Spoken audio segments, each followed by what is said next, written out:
determinism of Prakriti? Yes. Yes. Okay. So I'll read each sentence. All right.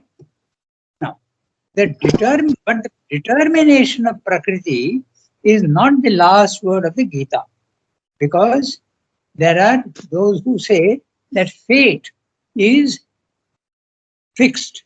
Your fate is already fixed. But that is true only of the body mind life. It is not true of the soul. The soul is that in you which is absolutely free. But it has tied itself down purposely. It has done that by its own will. And why has it done that? Because of manifestation and because of the experiences necessary in the limited world. Okay? And the soul struggles and escapes from the determinism. The word determinism is clear. When something is determined, it is fixed. Okay? So when something is fixed, there is no freedom. Okay? So the determinism of Prakriti means total lack of freedom. Totally, it is fate is fixed. That's absolutely true at the physical level. At the vital level and the mental level, there is a large amount of fixity and large amount of fate that operates, causality, but it is more free. But when you come out, when the soul comes out of the body mind life, the soul is absolutely free, okay, completely free. So that's what they're saying. It is true that your body mind life is subject to the fixity of laws in Prakriti. Prakriti means your body mind life. So he's saying there is something free in you. What is that? We'll see. The equality of the will and the rejection of fruits are only means for entering with the mind and the heart and the understanding into the divine consciousness and living in it. We'll stop here. The equality of will, okay, is one of the processes by which you get the soul to come out of your body mind life. Otherwise, it's very, very fixed, difficult. So, equality of the will is one of the means, okay, of digging yourself out from the prison. And the rejection of fruits. Also, don't expect the results of your actions. If you do that, you are tying yourself down.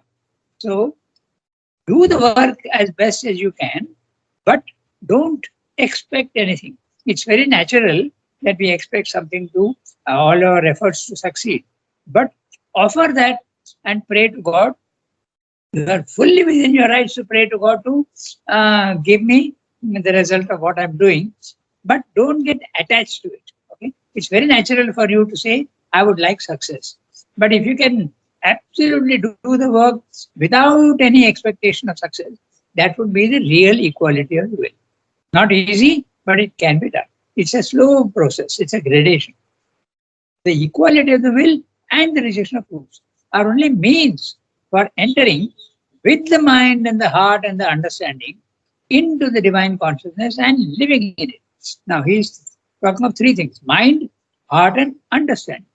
Now, why is he making a distinction between mind and heart? Very clear, we know. But understanding,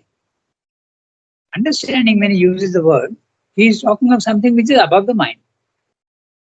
The understanding is probably higher mind. Okay? So that's why he's using the word understand. Because when we are in the mind, we don't understand, we misunderstand mostly. Okay, that's the whole problem. Understanding it, the divine consciousness, and living in it. You can get touches of the divine consciousness, but you have to live in it permanently. That's the difference between experience and realization. When you are stationed in the higher mind permanently, then you are living in it and you become a yogi. Otherwise, you are a sadhak. You are just trying. And the Gita expressly says that they are to be employed as a means as long as the disciple is unable so to live and or even to seek by practice the gradual development of the higher state. So, what is it saying? If you are in the normal consciousness of mind, you have to use these two instruments. Equality of the will. Don't be judgmental. Try to be neutral to everything. Okay? Positively, not negatively. And the rejection of fruits. Don't expect too much. Do nishkama karma. So nishkama karma and samatha are the two great instruments to dig yourself out of the prison of body mind life. and means and entering with mind, and then you station yourself in the higher mind. And the Gita expressly says that they are to be employed as a means as long as the disciple is unable to live. Because once you have gone there, there is no more necessity of equality, which is automatically achieved. And you don't expect also the results because you are only watching. You are watching without any desire. Desire disappears. Ego also disappears. So as long as you are in the lower consciousness, you have to use these two instruments: equality of the will and rejection of force. Nishkama karma and samatha. Okay. So, and what is this divine whom Krishna declares himself to be? It is a Purushottama, beyond the self that acts not, beyond the Prakriti that acts, foundation of the one, master of the other, the Lord of whom all is the manifestation, of whom, who even in our present subjection to Maya, sits in the heart of all his creatures, governing the works of Prakriti. Let's look at what he said. So, what is this divine that he's talking about? So, Gita says is the Purushottama. And the Purushottama is the third level, if you remember. Okay? It is the level. So, first level, you are in the prison of body, mind, life. Second level, you are in the self, which is not acting. What does it mean, not acting? You are only witness. You don't do any action. You are just immutable. Your consciousness is just watching everything going on in the. You are on the mountain top and you are watching everything in the valley below, but you are not interested at all. You're just watching without judging. And this includes your own body, mind, life, and your own nature. And beyond the Prakriti. Prakriti is the valley in the body, mind, life. And you are seated on the summit. The Gita's word also is there. Kutasa, seated on the summit. So you have to go to this third level. The Purushottama, beyond the self. Self is the second level. And that acts not. But beyond the Prakriti, that acts. The body, mind, life is acting all the time. But your self is not acting, level 2. Foundation of the one, master of the other. So foundation of the one, the self.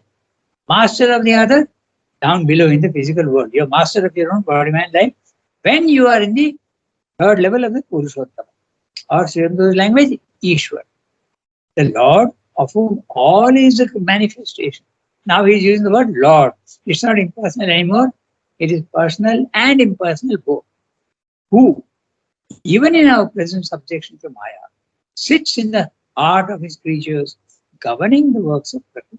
So, even when we are ignorant and we are not aware of our soul, the divine is there deep inside us and guiding us as best as he can. We don't get the guidance very clearly, but by the time the guidance comes through the three veils of body, life, and mind, the guidance gets distorted and you feel that it is your own thought and your own will. But it is not always perfect. Slowly, with the development of the yogic consciousness, the guidance becomes more and more clear. Then you obey. Now, I go to the next sentence.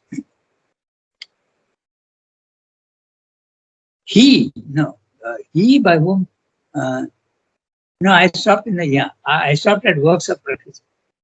He by whom the armies on the field of Kurukshetra have already been slain while yet they live, and who uses Arjuna only as an instrument or immediate occasion of this great slaughter.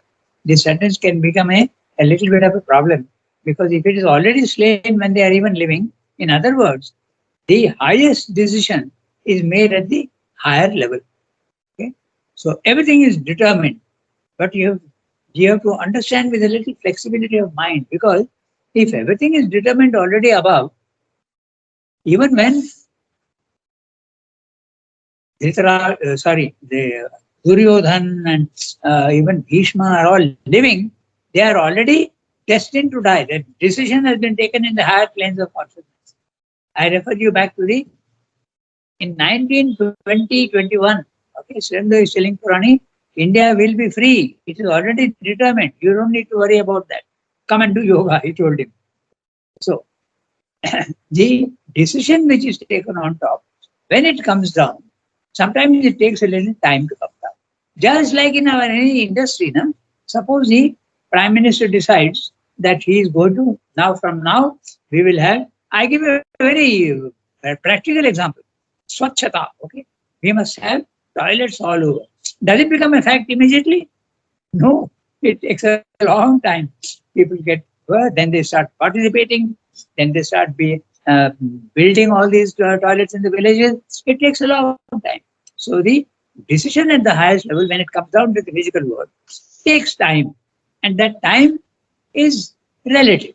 It may, for some decisions it's easy, some decisions it's not easy. Okay, so that's why. So But the sentence you but must then interpret. Rangada, Yes, tell me. then there is no free will.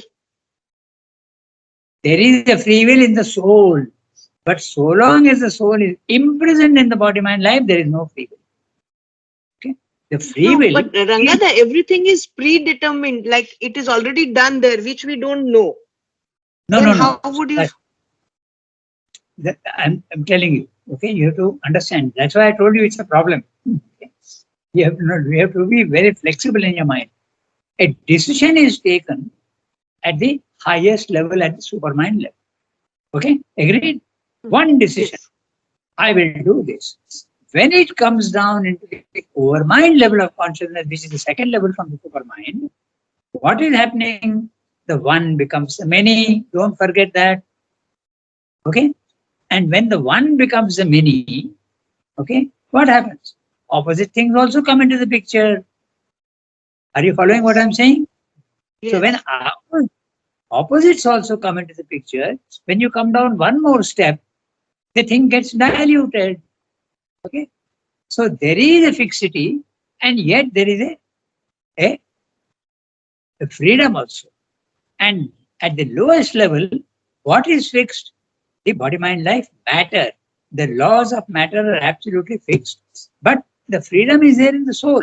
But if you are not aware of your soul, how can you be free? So the moment you become aware of your soul, the soul has got freedom, but not the body, mind, life. Follow? No. Think about it. No. If something is determined by the Lord, how will the Yes. soul change that idea? Okay, okay. What is the soul? Is it not the divine in essence? So Oh the yes. divine at the divine at the highest level has determined something. But he tells the soul, you are a part of me. Go down into the difficult world and climb back to me. I am giving you the possibility of freedom.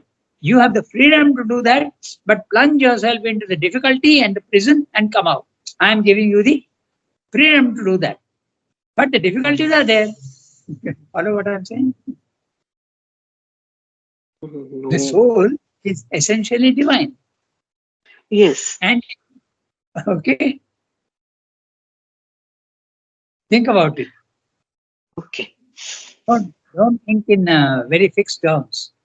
There is a soul and there is Prakriti, but there is also Purusha. Are you only Prakriti? Then you would be, when you are not aware of your soul, there is fixity of law for you. But Okay. there is no fixity of law if you are identified with the whole, with your essential being. You are free. But the freedom doesn't become absolutely at the spiritual level of consciousness when you are there. That's why I keep mentioning even avatars. Okay, look at the Ramakrishna, look at Raman Maharshi. What happened to them at the physical level? Okay, they had to suffer cancer, and so the law of causality, the law of fixity, keeps operating at the lowest level. It's the soul only that escapes and does not feel the pain. Okay. Okay. The Okay. planes of consciousness which are there, the freedom is absolute at the highest level. At the lowest level, there is no freedom. That is sure. And that is the reason why there is also the, the laws of physics are fixed. Okay, at the physical level. Okay. But as you keep coming up from the physical to the vital, a small amount of freedom comes in. Okay? And When you come to the mental level, little more freedom. But still, 90% is fixity of law, even when you are in the mind. Okay? And there is 10% of freedom for the soul because you can decide what you want to do. You decide. That is the freedom. It is largely an illusion, and yet it is important. That's what I'm saying. Even What the we wrong decide idea. also is what we decide also is predetermined, no? I mean, we If think that we decide, but it is actually it is predetermined what our decisions are. okay, when you say our, we, which part of you is thinking? Which part of you? If it is the mind and the vital, Mind. yes, Yes. then it is predetermined because there is no freedom in the mind. But if the soul decides to do something, it is free. Okay. Okay. Okay. So you have to. There is a mixture of freedom and law, fixity of law. Law is fixity. Freedom is the opposite of law. There are no laws at all. So remember, I keep telling you about the gradations. Hmm. Okay, the gradation idea is very, very important. Get that clearly into your head. Okay, at the highest level, total freedom and the possibility of law is there at the highest level. As you keep coming down, the freedom starts becoming less and less and less and less, and the laws start becoming more and more rigid, more and more rigid, until finally, when you come down to the physical world and the inconscient, law is absolute, freedom is only a possibility. It gets absorbed inside. Okay, keep this basic idea in mind. So the higher you go, that means the more and more you identify yourself with your soul, you become free. But not the body mind life. The body mind life is still at the lower level. So when can we make the body mind life also absolutely perfect? When you station yourself at the highest, you have the power to also change the lower. That is the reason why Srimdu is saying we want perfection even in the physical world. And that's why it is important to bring the supermind down into the physical world. Then it is possible to change, and little more freedom comes even at the lower level. But this is an unending process. It goes on and on and on. Okay, you have to do a lot of Okay. thinking. Yes. Sit down quietly and think about it. But keep this idea in mind. At the highest level, total freedom, because it's only the divine. There's no matter there. There's no body. Okay? But when you come down and you are in the body mind life, even for avatars, okay, even even Srimdo, okay, and they are having experiences, but they were not 100% aware of the soul. Okay, they are avatars, but they are first the prisoners of the body mind life. Then slowly, slowly, slowly, it becomes. Then when you become master of yourself, you realize that you are the divine, and then your avatarhood comes up. That's why even the avatar, there are gradations of avatars. Okay, as I told you, Chaitanya Mahaprabhu. Okay, he was a partial avatar because there were times when he would be in the divine consciousness and he would bless people, grant their wishes, okay, and their prayers. But there were times when he was the devotee. That means he has come down from that higher level down into the lower levels. At that time, he himself is praying. He is a devotee and not the divine. This is something that many, particularly the Europeans, don't understand. When I was in the archives, okay, I was told point blank, I was asked, do you think the mother is divine? Now the question is, what do you mean by divine? And the divine is even matter. Okay. So what do you mean by that? So when we say mother is divine, I believe that she is divine. Her The higher part of our consciousness is divine. We are not conscious of our higher part, but she is conscious. She is more divine than we are. So that is what they have to understand. But they won't. They are thinking very much in black and white terms. Either you are divine or you are human. It's not like that at all. Hmm. The higher you go, you become more divine. The higher you go, you become more divine and less human. Okay? Okay, Rangada. Merci. All right. So Now, he's saying, we were in that sentence, he by whom the armies on the field of Kurukshetra have already been slain, while yet they live, and who uses Arjuna only as an instrument or immediate occasion of this great slaughter. Prakriti is only his executive force. The disciple has to rise beyond this force and its three modes or gunas, sattva, rajas, tamas. He has to come out of the sattva, rajas, tamas. Sattva, rajas, tamas corresponds to the body-mind life. It's the nature of the lower level. He has to become triguna atita. Three guna atita. He has to go beyond the three gunas. He has to go, if you want in very, very blank terms, he has to go beyond his body, beyond his life, beyond his mind. He has to lose his identification with body, mind, life. And how do you do that? Again, we come back to those two very interesting methods. One, samatha, and the other, nishkama karma. So these two things, if you go on practicing, your soul will become free. Otherwise not. And once your soul is free, there is no need of nishkama karma because you are not doing any karma at all. You are immutable. And nor do you have any desires. So therefore, you are absolutely equal to everything. You are witness, sakshi only.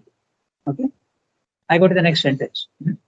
Not to her has he to surrender his actions. Who is her? Body, mind, life. Nature. Okay?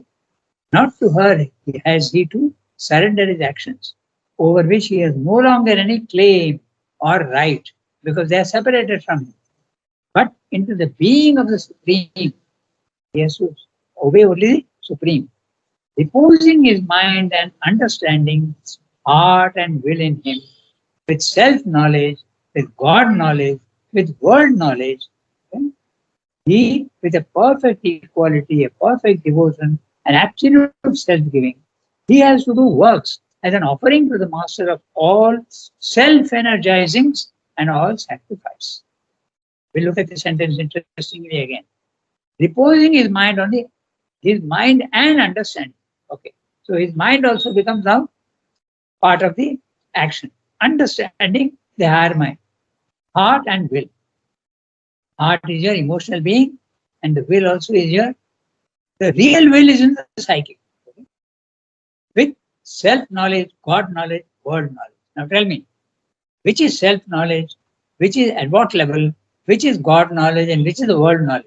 Again, you can see he is referring to self-knowledge, your own, the knowledge of yourself, individual. God knowledge, the transcendent. World knowledge, the cosmic.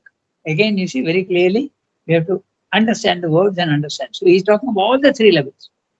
When you go to the highest level of Purushottama, you have knowledge of God, you have knowledge of the universe, and you have also knowledge about yourself. Okay? But not otherwise. If you are not in the third level, you have only got partial knowledge. And he is saying world knowledge. That means even scientific knowledge has become part of the spiritual life. With a perfect equality. You are absolutely without any desire and you are not leaning towards anything at all. A perfect devotion, you love the divine, perfect self-giving, surrender. He has to do works as an offering to the master of all self-energizings and all sacrifice. Identified in will, conscious with that consciousness, that shall decide and initiate the action. There you are. So, the divine is initiating action in you. It goes to such an extent, it's actually, the more you think about it, the more funny it is. Okay? Even in the physical world, when you feel that you need something essential, okay? I use the very interesting word like even you need a soap. Okay? Normally, what would we do? We go to the market and purchase a soap. But if you are completely surrendered to the divine, he will give you what is necessary and not necessary. If you really need a soap, he will give you. Okay, so that is it. So what? When you don't get something at that level, you must know that the divine is not thinking that is necessary for you. Okay, even at our level, we can think like that. But so long as we have a will of our own, we naturally continue to do that. But when we have no will of our own, that's why he's saying, identified in will, conscious with that consciousness, that shall decide and initiate the action. Note the words, initiate the action. This is the phrase used in the Gita. Sarvarambha. Sarvarambha. Because whenever we decide to do something, it's a mind that decides. Or sometimes the body. No? Okay, I want to do this. Okay, I want to do that. So you are initiating the action with a thought or an emotion in your mind. That you have to give up. Sarva arambha parityagi. Sarva arambha, the beginning of all things, you have to give up. Tyagi, you have to give it up.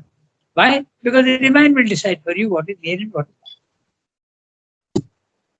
I just refer you to Sriramdu when he was in Chandranagar. Okay, he got the command, go to Pondicherry. So he is going to absolutely surrender himself and go to Pondicherry. When he came to Pondicherry, no money, no clothes even. He's writing to Motilal Roy in Chandranagar afterwards. We don't even have clothes. He sent some clothes to us and sent some money also. And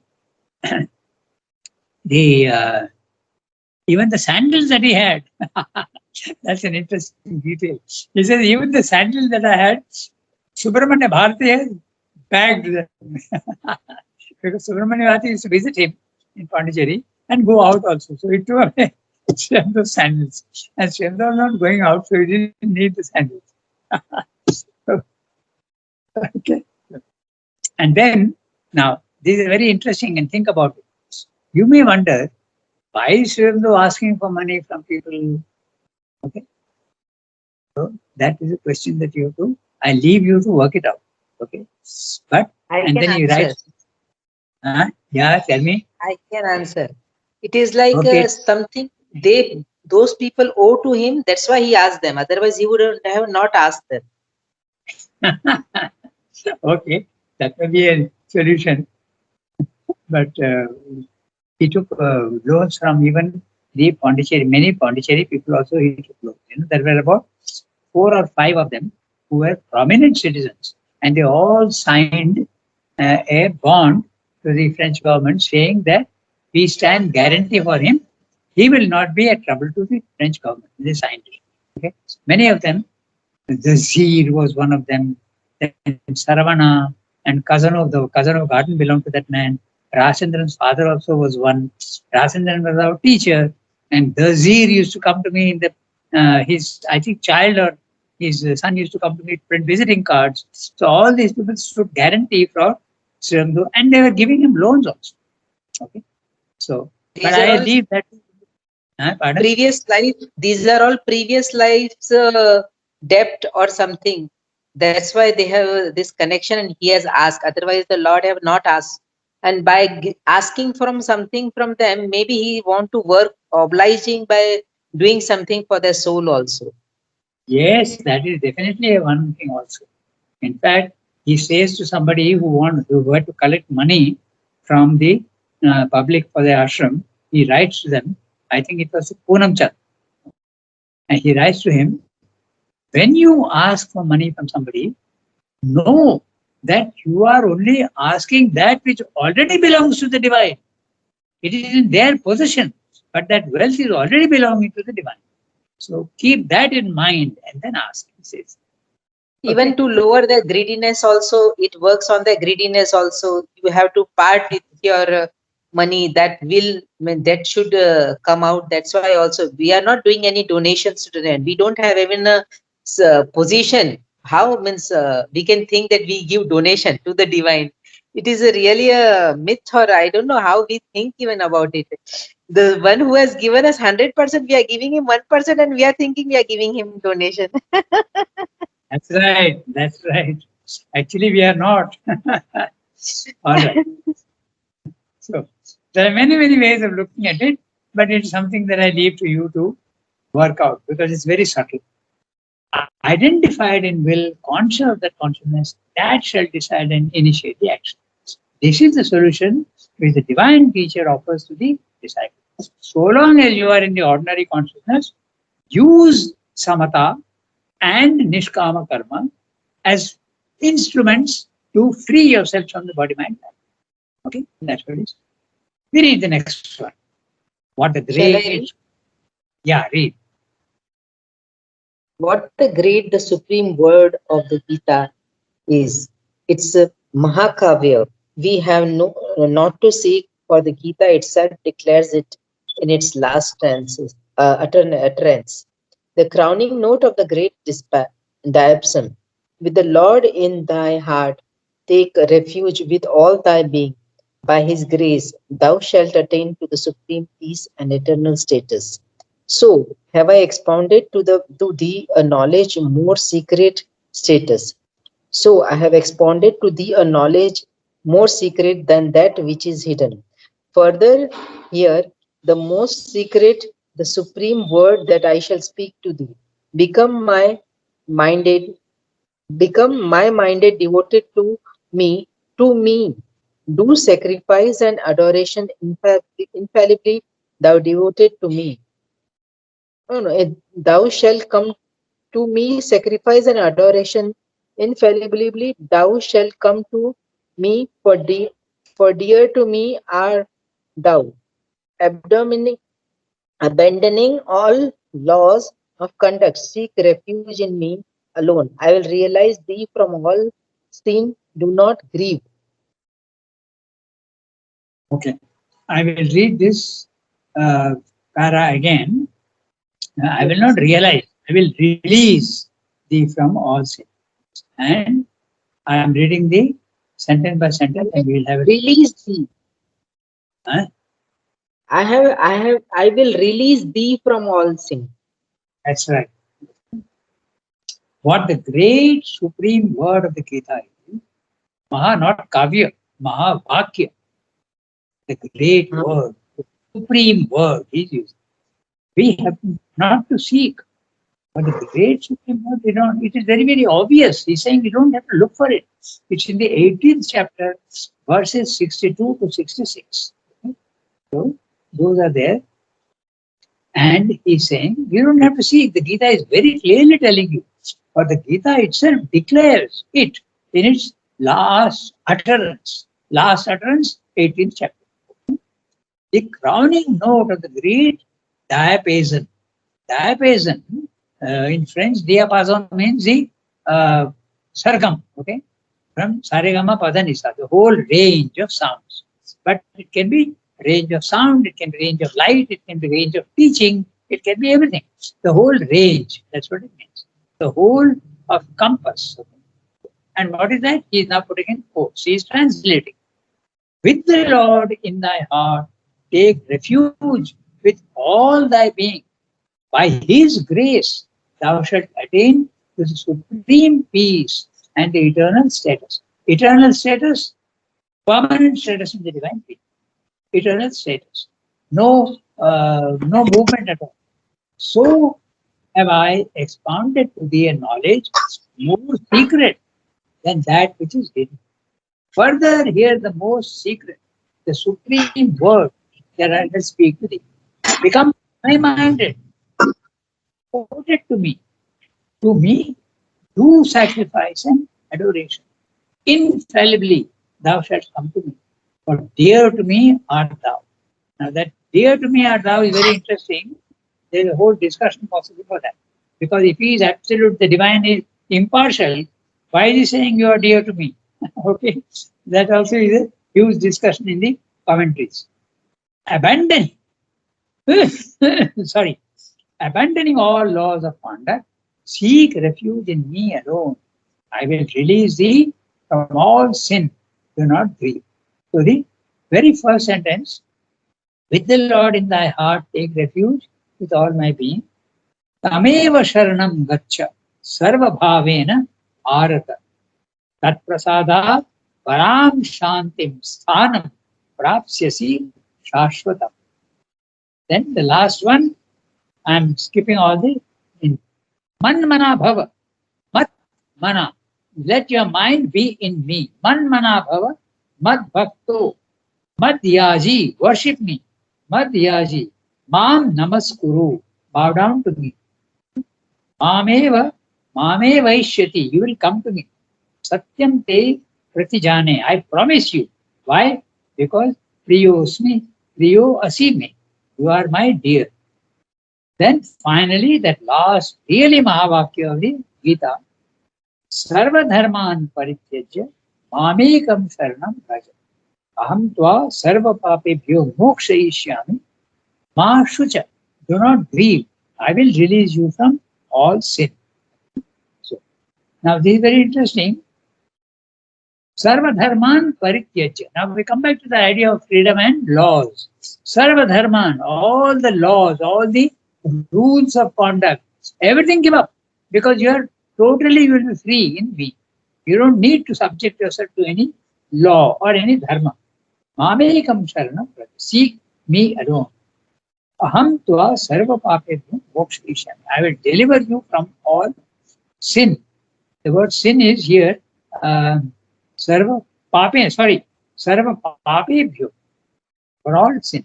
But it is used in a very a little wide sense because there is no sin really, but sin in the sense of limitations. Mokshayishyami. I will deliver you from all. If you surrender yourself. Pardon? Ranganath, here he talks about Sarva Papebhyo because he's thinking that I am doing pap by killing the other people, my own people. I am doing pap. So that is his worry, no? So he's telling Aham Tvam Sarva Papebhyo Mokshayishyami. Correct.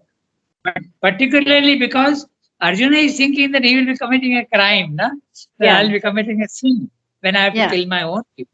That's it. So, what's the time? 8:30. Maybe we can read one more para. The triple way, the argument of the Gita. So, who will read? Gitanjali, you are there? Yes, Ranganath, I'm there, but I will read the next one. Okay. So I can read this one. The argument of the Gita. That one, no? The argument of the Gita. Go ahead.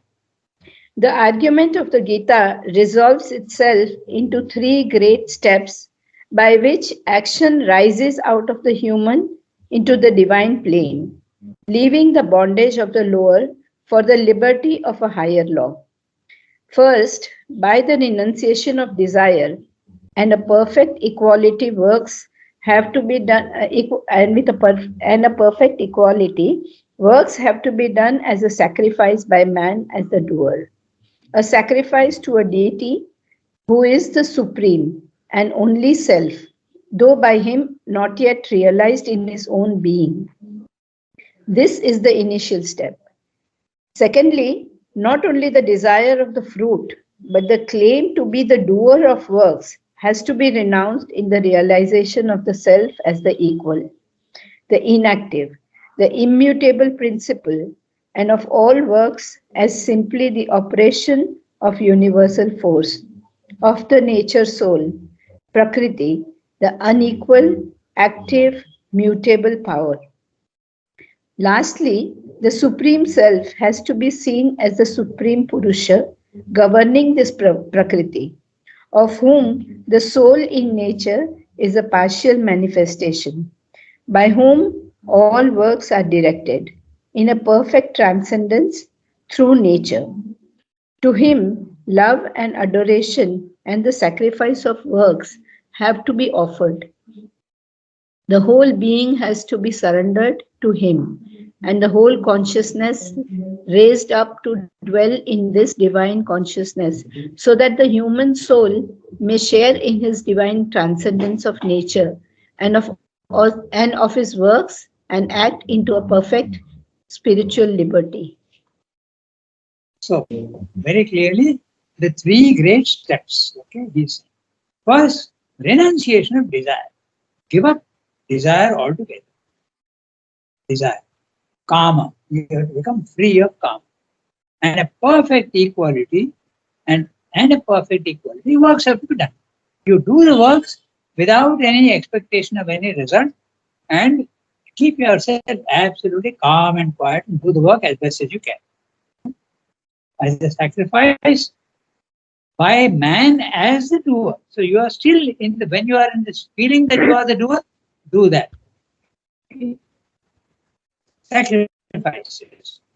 A sacrifice who is the supreme and only self, though by him not yet realized in his own being. So when you have not realized the who you are, you have to use these methods: renunciation of desire and equality of works. Okay? So renunciation of desire, nishkama karma, and perfect equality, samatha, have to be done as a sacrifice by man as the doer. You still think that you are doing. At that time, you have to use these two instruments, because when you have reached the divine or even the higher mind level, you don't need equality, because equality is already achieved. You are absolutely immune to everything from the physical world. This is the initial step. Get yourself free from desire and do all works in nishkama karma spirit. Secondly, not only the desire of the fruit, not only you give up the desire for the fruit, but the claim to be the doer of works. Now, the doership also disappears. You realize that you are doing nothing. It is nature which is making you do what you think you are doing. You thought that you were doing. You were thinking, you were acting, you are willing, you are having emotions. Nothing of the sort. It is nature which is doing all that in you. So, that is the initial step. Secondly, not only the desire of the fruit, but the claim to be the doer of works.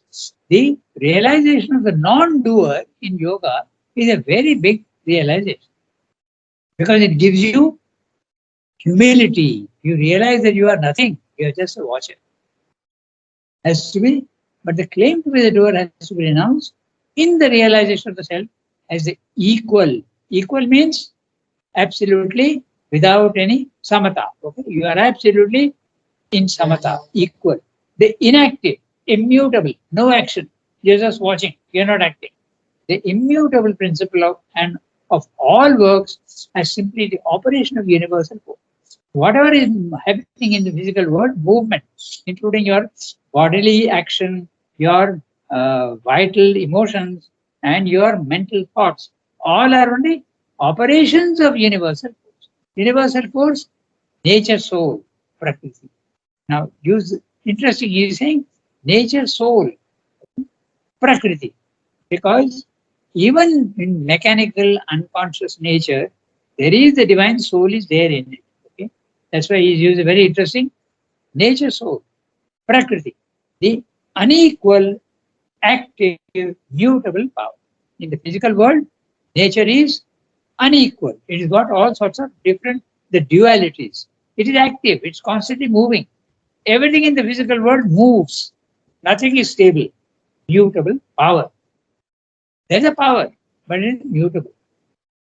Lastly, the Supreme Self, Purushottama, or the Ishvara consciousness, the third level, has to be seen as a Supreme Purusha governing this Prakriti.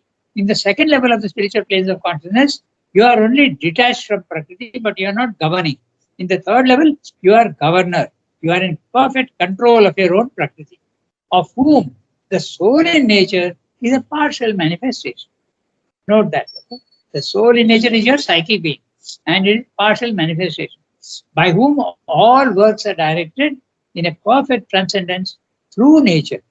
So, sitting at the highest level of transcendence, the divine is working in the nature, not directly, but through nature. His deputy, if you want. To him, love and adoration and the sacrifice of works have to be offered. So, it is to the divine, supreme divine, that you have to do. It's very interesting. In the Gita says, in one place, that when we go to, there are many people who go to the Tirupati and they go to Sabarimalai and they offer things. But what are you offering to? You may be offering to Ganesh, you may be offering to other gods and goddesses, but ultimately everything reaches the divine. The whole being has to be surrendered to him, and the whole consciousness raised up to dwell in this divine consciousness. To dwell means permanently living in this divine consciousness, so that the human soul may share in his divine transcendence of nature and of his works and act in a perfect spiritual liberty. So when you are at the highest level, there is liberty. But when you are at the lower level, the soul is potentially free, but it has bound itself to for adventure and for experience, it has bound itself in the difficulties. And it is the challenge that it has to free itself. What's the time? Yeah, I think we have got time. So next time we'll finish the last one. So, and then go to Kurukshetra. Kurukshetra is a very interesting uh, uh, chapter because violence, okay, is violence divine? That's the whole question. And there are 3 chapters on that. Very, very interesting. Because those who say that ahimsa is the highest dharma, not true. The divine also can be full of violence. But his divine violence is never disturbed. There is no hatred in it. There is no enmity. It's an action that takes place calmly, quiet. Okay? So we stop here today, and next time we'll take up the first book is Karma Yoga. Okay. Okay, Rangada, merci. Bonne journée. Have a nice day. Thank you, everybody. Thank you, Rangada. Bye. All the Have a nice day.